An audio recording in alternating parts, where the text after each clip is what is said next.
Oh. Oh, right. Yeah, that feels nice.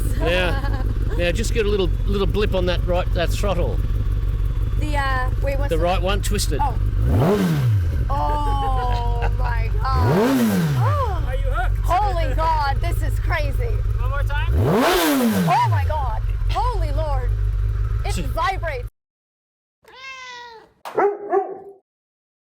I've made it to the racetrack, and I'm not gonna lie, motorsports is definitely more my boyfriend's wheelhouse than mine. I know very little. Since we got together, I've been learning about F1, but that's like as far as I've gotten at this point. I feel like this is really giving the vibes, the sound of this. It's not even a cool car for those who can't see. It's a tractor, which I've just learned is gonna be rolling out the rubber for the bikes to theoretically stick to. I don't know. They get grippy. The bike wheels grip to it. Something like that. Okay, tractor, move along. There he goes, off to roll the rubber out. Look at me sounding like I know what I'm talking about. I am here with, well, he's not here with me right now. Don't get it twisted, he ain't a ghost. He's getting changed. His name is Ben Felten, and he is a completely blind world record holder in motorcycle racing. You're completely blind, right? Yeah, I am now. No light, no shadow, nothing. Nothing. Black in both eyes, Molly. Yeah. Wow, and you're on this bike alone, which is the craziest part to me. It's not like you have somebody driving behind you, tapping your shoulders or anything. Like you're doing this fully independently. Totally. In control of the machine. Yep. Do you know any other blind people who are doing this? Because I've honestly never heard of this. I do know of some young guys who race around on dirt bikes in the paddock using radio. Yeah, I know a few young guys doing that. I mean, the closest I've done is get on an ATV and have somebody in a radio in my ear, but that was nothing compared to 300 kilometers an hour. So the previous record was held by Billy Baxter. So Billy Baxter is from the UK, England. Yeah. And he set the record at 265 kilometers an hour, 265.33 k's an hour. Well, this is the bike I've got the land speed record on, which you can jump on in a second. Yeah. I'll get you to start it up if you want. I get to start the bike. Yeah. So in 2018, 18th of March 2018, I rode this motorcycle at Lake Gander, which is a salt flat in South Australia, middle of Australia. And we did a world record speed of 266 kilometres an hour. Oh my God. Over a measured mile. So land speed racing, it's like every mile they have a laser beam across the track. So 1.6 kilometres, which is pretty hard to do. Well, I've actually done 300 kilometres an hour on this bike during practice. Wow. But on the race day, it was windy and we didn't have ideal conditions. Yeah. So, and I have another motorcycle, a different brand that's a bit bigger than this one. And that bike's done 325 kilometres an hour. So on the right-hand side down here, Molly, we have a 4-in-1 race exhaust system on it. Wow. And on this is really cool. Have a feel. So that's the seat that you're going to sit on. Oh, whoa, it's like right at the back. You're That's there. Okay. And then feel here, this is my number plate. Yeah. And that says blind number 1. Love it. I love it too. I reckon it's That's really amazing. cool. Yeah. And you can feel how fat the tyre is. Yeah. And feel on the side here how it's rough. Yeah. Because this bike went around the racetrack a few months ago. And when you lean over, the tyre becomes grainy. When it gets hot, the rubber starts to get really soft. So the boys are pushing it hard around the corners. Now, there's some foot pegs here, Molly. So that's one foot peg that pops out, Oh, right? yeah. All right, and then there's one on the other side. Oh my God. But I'll pop that back up for me for now. I'm not gonna lie, I was not nervous to do this until now. So you're gonna get on the back of this thing. No seatbelt, Molly. No seatbelt, Molly. That's right. I'm actually dying. Oh my God. You always get on a motorcycle from the left-hand side. Yeah. Okay, have a feel the handlebars. Just feel the handlebars here. That's one grip. Feel the other one. Yeah. Okay. What you're going to do now is throw your right leg over that seat. Just like a horse. Yeah. There you go. All right, I'm on. All right, and then you sit on it. Yeah, and then. My feet don't touch the ground anymore. Oh no, I was going to. Do they? Can you touch the ground? No, I can touch 1 foot. Oh, okay. You are a shorty, aren't you? 4'11". Right. Okay. Okay. So that's That's pretty much it. Now, if you pull that clutch in, Where is it? this is the clutch here, left hand on the handlebar. yeah. That's the clutch. Pull that in. Yeah. All right. Now, there's a gear lever down there with your left foot. Don't touch that. Okay. And what we're going to do now is I'm going to turn the ignition key on, which is in the centre here, and you're going to start the bike. Okay. So with your right hand, Yes. so you can let go of that clutch for a second, but Yep. when you start the bike, I want you to hold that clutch in. Okay. Okay, now feel in the middle here, where's your right hand? Right here. That's the ignition key. Oh yeah. Uh-huh. Turn that to the right. Without pulling or with Yeah, pulling without the pulling left? it. Yeah, no, just turn it to the right. Okay. One click. Oh. Now hear that? Yeah. That's the fuel pump going, so Okay. you're getting fuel pressure. Yeah. Now you pull that clutch in, Yeah. and with the right hand, feel the throttle over here. Yeah. If you twist that, that's how you rev it, Yeah. but we don't want to do that. Okay. With your thumb, you got to there's a little button here somewhere. Yeah. Now hold that clutch in Yeah. and hit that button until it starts. Am I doing it right? There's a little button there. Am I pushing the button? Can everybody sighted see? Let me have a feel of your hand. Where There's is this it? button there. Down there, down lower. Oh. Oh yeah, that feels nice. Now just get a little blip on that throttle. The wait, what's The right one, twist it. Oh. Oh my god. Are you hooked? Holy god, this is crazy. One more time. Oh my god. Holy lord. It vibrates, it's resonant. 200 horsepower. Oh my god. Yeah, twice as much as a standard car, probably. Is this my next hobby? Oh my god, don't get me started. Whoa, that's crazy. Give it another little rev there, Molly. Rum rum. There we are. Oh, I can't drive, but if you're telling me I can do this, That's badass, Molly. Cool, isn't it? I want like a pink leather outfit. That's what I want. I have a friend of mine, she's a drag racer. She's only tiny. She's got a pink bike and pink leathers. That would and be she me. beats most of the boys in drag because she only weighs like 50 kilos. She's 48 kilos. And the boys are like 95. Yeah. So off the line, she's gone. Incredible. Now come and have a feel of the... So the bike's got a full fairing on it, down around the sides here, all for aerodynamics. Oh. Feel the front screen here, so Yeah, yeah. air ram system, so when you're going fast, the air goes in there and you get more pressure, the front mud guard and the rear front tyre. How much would a bike like this cost? One of these new is about 22,000 Australian dollars. Wow. But then I've spent quite a bit of money on it, so the exhaust system's about $3,000. So there's a few safety features on here, Molly. I just want to show you this. Yeah. So this here, Yeah. bungee cord, right, which Yeah. is plugged into a kill switch. So that goes around my, ties onto my glove. Oh, okay. So if I come off the bike, it stops. it pulls the pin on that and turns the engine off. That's good. So That's the important. bike doesn't be a runaway. Yeah. So let's do a practice run, and then once we finish that, I'll get off the bike, and then Kelvin will get you a helmet and gloves and a jacket. And I'm you really wanna excited. jump Jumping up on and that. down. I'm very excited. Yeah. I'm like terrified but very excited. Now the Kelvin's got one of these, but his one's supercharged. All right, and that's got 315 horsepower. Oh, shit. Yeah, it's a weapon, dead set weapon. This is normally aspirated, and it's still a weapon. So I'm putting a bum bag on, which holds my analog radio. And Molly, we're going to go back over to the motorbike. Ronnie's just moved it for me. How did you get into this? Did you ride motorcycles before going I blind? started riding bikes when I was 7 years old. Wow. So I RP like you. So I Okay. had perfect vision. Right. Until I was 25. Yeah. And so from the age of 7, and I rode my first bike, and then I bought my first bike when I was 12. Jeez. And then I did motocross, enduro, got into road racing. Okay. Then I got into drag racing. And at 25, my eyesight got perfect central vision, but The outsides went. I got Yeah. to about 140 degrees of vision. I just went, Something's wrong. it's getting too dangerous now. Yeah. And so I tore up my driver's license and rider's license, and my whole world changed from that moment onwards. Yeah. And Yeah. I know it well. It's Yeah. a dark.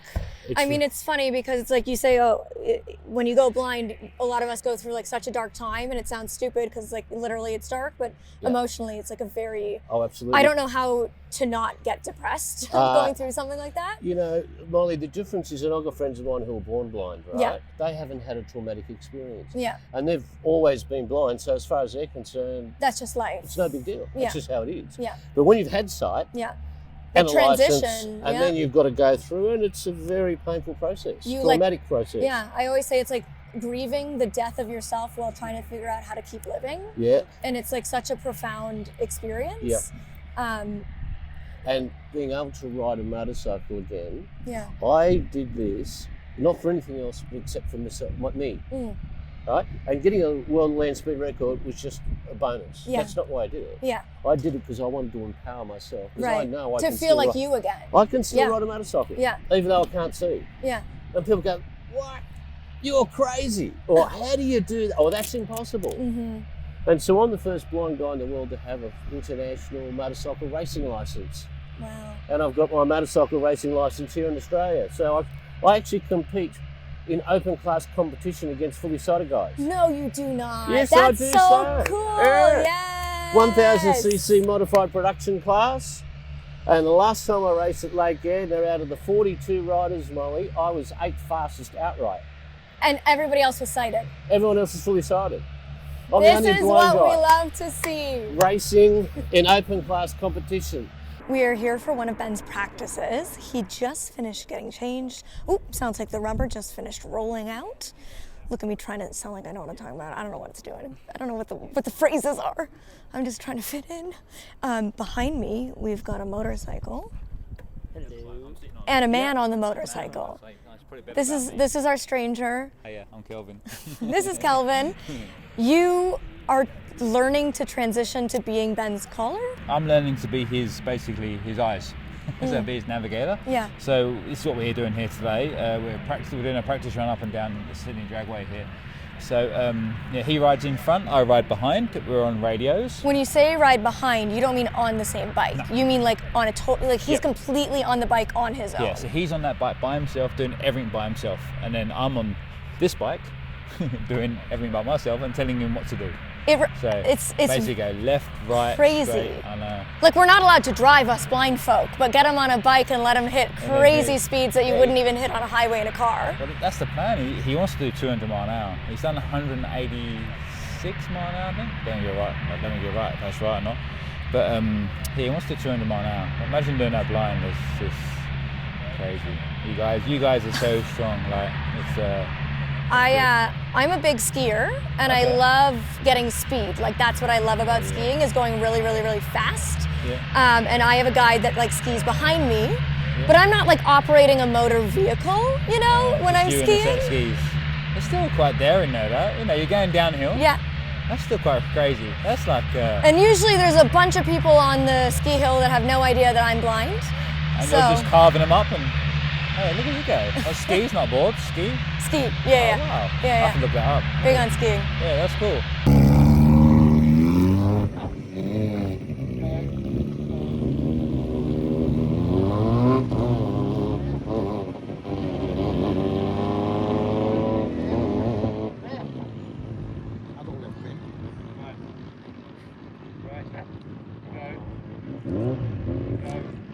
That was much better.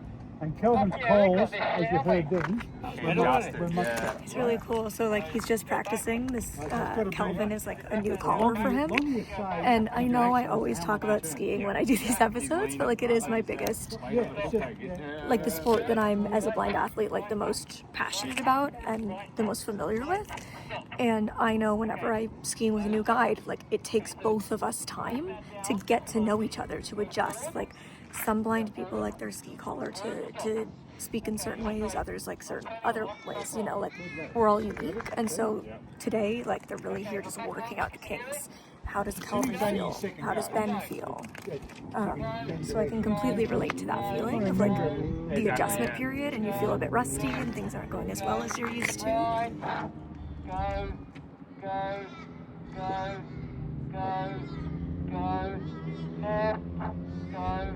It's actually really cool being here when they are doing this practice and switching over to a new guide, because I know when I switch guides, like I'm starting on, we do like a green hill together, you know, we're doing like the easiest runs and then we work our way up throughout the day as we get comfortable with each other skiing. And like I feel that they're a competent guide, they feel that I'm a capable skier, we build up to the blue blacks. There's no building up, right? Like, we got a jacket and helmet. oh my God. your turn, Molly. Oh, I'll take your game. it's my big moment. A nice green for you. Oh, sorry, have you got the arm? Yep. Green's my color. It's a Kawasaki jacket. Okay, so we're nice. Looks great on you. Are you ready for this? I'm ready for this. So, I was born ready. have you been on the back of a motorbike before? So I'm a motivational speaker. I've been public speaking since I was 5, and my first speech I ever gave was to 2,000 motorcycle riders when I was 5 years old. So I've been around bikes for most of my life, but it's been a long time since I've been on the back of one. Turn the handle. Okay, so That's part we've got of just me. put your arms around my waist, Yep. okay? Yep. I want to slow down, just tap you Sitting like that. square. Okay. All these things you've got to think What do I do if I want you to speed up? All right, and they'll get changed. Shout speed up! Give me the thumbs up. Yeah. Right, I'm going to put your head in there. Here, I'll take my bun out. That might help. Yeah, that might help a little bit. Okay, you pull that Oh down. yeah, very snugly in here. Yeah. Oh, very good. They got a good sized helmet for you. Ooh, I'm legit now. Now, I'll do the strap up for you, Okay. because that's nice and important. So cool, Molly. I'll take that in a minute. My hands are really full. Holding 4 things and trying to film. Where's that tight? Does that That's feel good. snug? Yeah, yeah. Nice and tight, yeah. Okay, my Now, give me your hand. Oh, cool. Right, glove. So, I'll let you organise the glove yourself. That should fit okay. Have you got that? That's fully on? Yeah. Right, I'll just put the sleeve over there. Oh my god, look. Right, Nice. Here we go. That's all right, so if any of us give you any cheat, you can just knock on us one. Yeah, exactly. All right, go ahead. Off they go.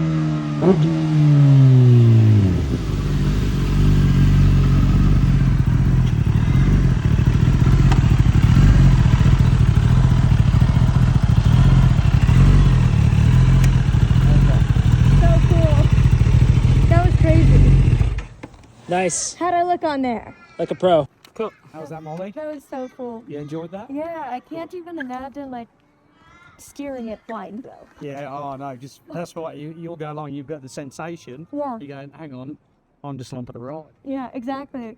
Ben is the ride. Cool. Over you, Molly. Crazy. That was really fun. So Did glad we you look like enjoyed we were going fast? How fast were we going? I actually couldn't look, to be honest. It sounded fast. on. It sounded fast. I reckon you probably got to that 160, maybe. Wow. 100 miles Yeah. an hour. Yeah, 100 mile an hour. Yeah. That's pretty fast. But the acceleration's quite. You noticed the acceleration? What? When we went down the other end, we came back. We Yeah. accelerated quite hard. Yeah. So it falls you. It did. Yeah. Yeah. That's probably the biggest thing I noticed. And the acceleration is very. Yeah. Have you been riding your whole life? Oh no. Yeah. Ever since I can remember 4 or 5. Yeah. Have you ever had an accident? Loads. Well, I'm glad I didn't ask before I got on. Loads. But you're safe, all right. I made it to the other side. Yeah. Best I know now. Thank you so much. Okay. So, motorcycle record wasn't enough. Now you want I cars want to too. go for the car, and the car record's held by an American guy by the name of Dan Parker.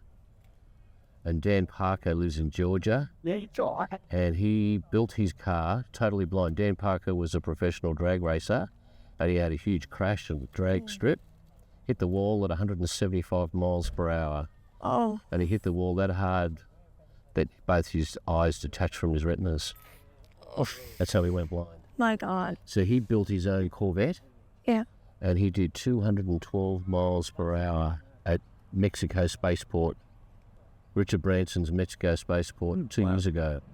So that's 340 kilometres an hour. So we're building, Jesus. some guys who I know in Queensland, we're building a Lakester. So a Lakester is a land speed car.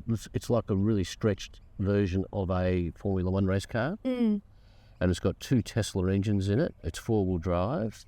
It'll have about 1,000 horsepower, and it should be capable of over 300 miles per hour. So we're developing, with some blind engineer friends of mine, we're developing our own blind driver guidance system. Oh, That's cool. Right? That's so when I drive the car, it will use high-speed GPS and a few other tricks that will actually, it's basically guided missile technology. So we're writing the coding for that, and I'm working with a guy who actually worked for Tesla, and he wrote the coding for the autopilot system for the Tesla cars. So these are the guys. So that's the project I've been working on the last 2 years, is developing our blind driver guidance system so I can race it hard. So cool. It's so cool because I think, and I'm sure very much being like a motorsport guy, you relate to this, like one of the overwhelming, most devastating parts for most of us of going blind is not being able to drive, right? That's like right. that lack of freedom, Yeah. that lack of independence. Yeah. It's something I think a lot of people take for granted, that they can just jump in their car and run and grab a grocery or, Yep. you know, pick something up, and we don't have that. Transportation it empowers you for work, socially, you know, it's a convenience, the shopping, as you said. So, you know, well, it's a shame you weren't here last weekend when we ran our blind speed track day. I know. Can you tell us about that? I've heard a bit, but I want to hear more. So blind speed track day, so that's where we give blind and vision impaired people the opportunity to experience the thrill of motorsport in a safe and controlled environment. So what we do is we've partnered with the New South Wales Driver Trainers Association. So they're professional driver training instructors, and they bring their dual control learner driver cars out, and so blind people can jump behind the wheel of a car and actually drive the car with a professional driving instructor next to them. We also allow up to 2 backseat buddies, so quite often we get, you know, husband and wife or dad and kids, you know, to drive their kids around and whatever. So that's so special. That's really cool. That's really special. And then we partner with the Porsche Club of New South Wales, and we take people for hot laps around the race racetrack in a race car. And then sometimes we also put on motorcycle pillion rides, take people for passenger rides around the racetrack. So we do that once a year here in Sydney. We're about to start. We're going to do one in Queensland early next year.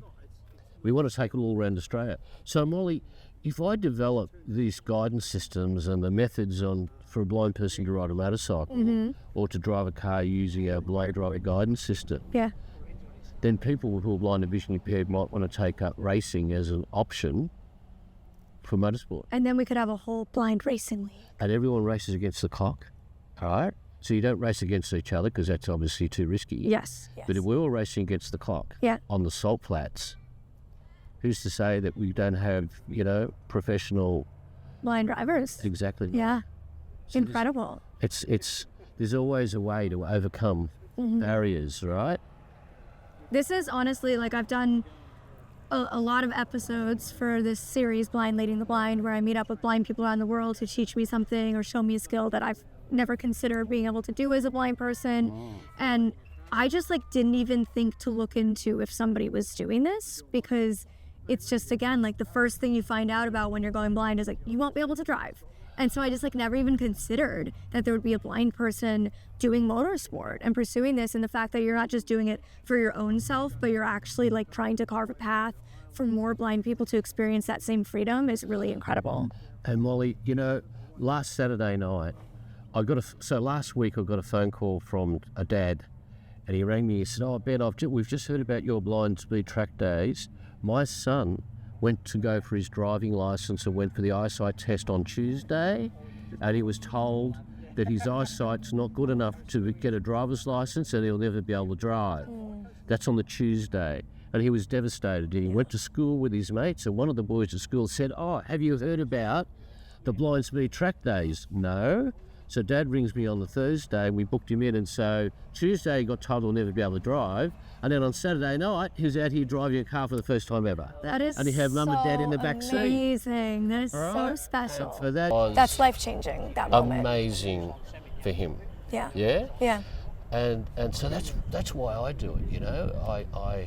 And then ultimately, I'm hoping in years to come that we might be able to continue that inclusion into motorsport and have motorsport competitive events for people who That would be would like amazing. to do that, Molly. So there you go. This is a part of my world. Yeah. My passion with motorcycles. When you lost your vision and you gave up driving, you gave up motorcycles, how long was it before you got back on a bike? So, And what was that like decision? Yeah. How did you decide to do that? so I gave up riding and driving when I was 24 and 9 months old. I tore up my driver's license, and Molly, when I made that decision, I then the next day went into work and told my boss, and he said, "Well, Ben, if you can't drive anymore, unfortunately, I don't have a position for you here anymore." So I lost my job, and then I lost my income, and then I had trouble paying the rent, so I had to move back home. My relationship broke up, and my whole world just Ended, yeah, everything completely. crumbled. And Molly, I'm about to publish a book later this year. But Molly, I didn't cope very well at all. In fact, I ended up in maximum security prison here in our maximum security prison for a couple of years because I was a pretty angry young man. Yeah. And when my eyesight was deteriorating, I'd have a few beers at the pub or whatever, and someone would say, "Oh, watch out, mate, what are you? If I'm blind or something, or can't watch where you're going," you know, and I would just Lash out. off the deep end, yeah. And so just I didn't cope very well at all. So it took me. So when I worked after I 25, 27, gave up driving at 25, and I rode a bike again when I was 45 years old. So 20 years. 20 years. And would you believe it, Molly? After 20 years of not riding a motorcycle, I bought a brand new Suzuki Hayabusa, parked it on the start line, and I went out there. My brother said, Kevin McGee said, "Oh, do you want us to show you the control?" I said, no, I'm just going to hop on and ride it. And I hadn't ridden a bike for 20 years. And after 3 laps up and down the straight, Molly, I then turned around to my brother and said, "Hey, watch this." And I took off and did a wheelie down the main straight. When on you my got it, you Hayabusa. got it.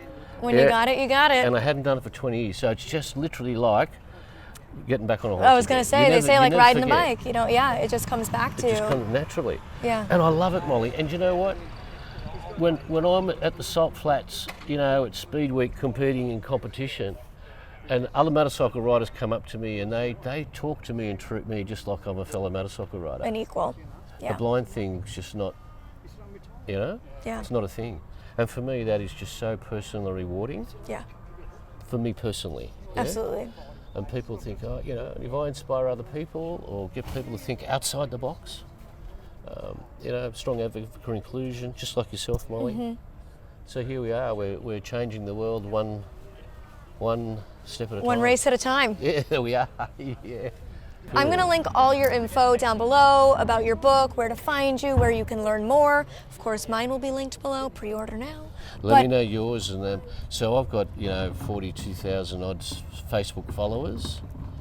So make sure you share any of your contact. Tag Blind Speed. Absolutely. And Ben Felten, Felten, please. Will do. And- All your stuff's going to be below. I really want people to know that this exists, like you said, for young guys like that one who found out he couldn't drive Yeah. and then was able to Yeah. get in a car a few days later. Like that moment for him, I am certain, whatever the future holds for his vision, that moment will be a defining moment for him. So can I quickly share just another really quick story? Yeah, please. Young 17-year-old guy who got his learner's permit. He did about 40 hours here. I think in Australia you've got to do 60 hours compulsory, in a logbook. Then you can go and sit for your actual license, right? So he got his learner's permit. He'd done nearly 60 hours, and then what happened was he was diagnosed with a brain tumour. Had to have emergency surgery. They did the surgery, and he came out of the operation totally blind. And he turned up at my Blind Speed track day, and his mother, with the Porsche drivers, took him for a hot lap, and his mum handed one of the race drivers a card, and in the card it said something like this: my husband and I and our son was diagnosed with stage 4 brain cancer. He doesn't have much time left, but his lifetime dream was to go in a race car around a racetrack, and we thank you from the bottom of our heart for giving our son the opportunity to achieve a lifetime dream. Now, this particular Porsche driver was the secretary of the Porsche Club, and at the end of the night when we're doing our debriefing session, we had all these men who had their Porsche cars standing in a debriefing room and there wasn't a dry tear in the house. I was going to say, you're making me feel emotional. When they read out that card. And you know what, Molly, it's so awesome. And I'd love to get you out here. If you're coming to Australia again, please talk to me, because we'll get you as a guest at one of our track days. I'd love to. It really is amazing, like, to hear your story. Like, thank you for sharing that you went through that really dark period and that you even found yourself like in prison and you know, doing some really bad things, but you're out on the other side and you're doing good with it. You know, like, you're helping not just empower yourself, but empower a community as a whole, which really is the type of stories we need to hear. You know, Molly, I learnt the hard way, but you know, I need to be in control of my destiny. I need to have a sense of place. I need a sense of common unity. You know, what is my place in society? And so I've embraced my blindness, Molly, and now I use that energy that I have as to be in control of my destiny and to make the world a better place. And that's what really motivates me. And so, you know, I love what I'm doing. I reckon I'm the luckiest blind guy in the whole world, and I'm living the dream. That's a great way to think. That's a great way to believe and to feel, and like, that's the energy we all need to just like manifest. I think I get a lot of comments of people saying, I wish I could be as positive as you. And I tell them you can, because I wanted to end my life when I went blind. You know, I wasn't this positive. This is a choice that I made because I thought I deserved better than being at the bottom. You know, like, I was like, I've got two choices. I can exit this world, or I can give myself one more shot. And I gave myself one more shot, and this is where I am today. You know, so holding on to that hope and that energy and believing it when you don't feel it. Speaking it into existence for yourself. That's it. That's exactly it. And I've experienced the same thing in my own life journey. And we all do. Yeah. And it is a choice. And it's a choice that I made too. And I made that choice. And rather than being a victim of my circumstances, I decided to become the master of my destiny. Exactly. You get that, Molly, don't you? Yeah, absolutely. And that's my messaging when people can come along. You can drive a car. There you go. There's the keys.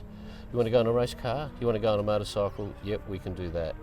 And for a lot of us fellas, and surprisingly, Molly, this really surprises me, but our biggest cohort, our customers who come along blind and visually, are young women from 16 to 23. We get more young girls. Love it. Who want to drive cars and go in race cars than the boys. But there you are. It's such a cool thing. It really is. And I also really appreciate that you like let us come to one of your practice days, like getting used to having a new guide and stuff, because, you know, it shows the authentic experience, but also, like, we're always forever students. Like, we're always learning and changing and adapting. And I think as blind people, there's so much misconception that we are incapable and that we're reliant on others for everything and that we're not good at stuff. And so it becomes easy for us to only ever want to show ourselves in the perfect light when we're doing the best and not show the training that gets us there. But it's so important for our community, for other blind people to see and to realize that for you to become the world record holder also takes the moments of learning, the moments of practice, the moments of adjusting and experimenting and failing and trying again. You know, like, you got back out on the bike, that you said you haven't been on it for a long time. You have a new guide that you're just starting to practice with, get used to each other, build that confidence, build that teamwork, just like we have between a guide dog and a handler, right? Like, building that team connection. You need to trust somebody when you're traveling at more than 250 kilometres an hour, Molly. Fancy trust that. me. You really need to trust that guy. Right, and trust doesn't come in an instant, right? It, like, you put your training wheels back on, and it means like that first run's a bit rocky and you maybe lose a bit of your confidence, but that's human, that's real, that's how you become great, is you don't give up when it's hard. You got to be prepared to put it all on the line, Molly. It's all or nothing, and we race close to the edge. But it's knowing, you know, you know, one thing Kevin McGee, famous Australian MotoGP racer, he says to me all the time, Ben, don't chase the speed. Just let it come to you. Practice, practice, practice and practice. And before you know it, you know, all of a sudden I think we're doing 200 kilometres an hour, we're doing 250 kilometres an hour without even knowing it. There we go. But geez, I feel really rusty, Molly, really rusty. I've got to get back in the gym and I've got to do more practice. No, it was really awesome.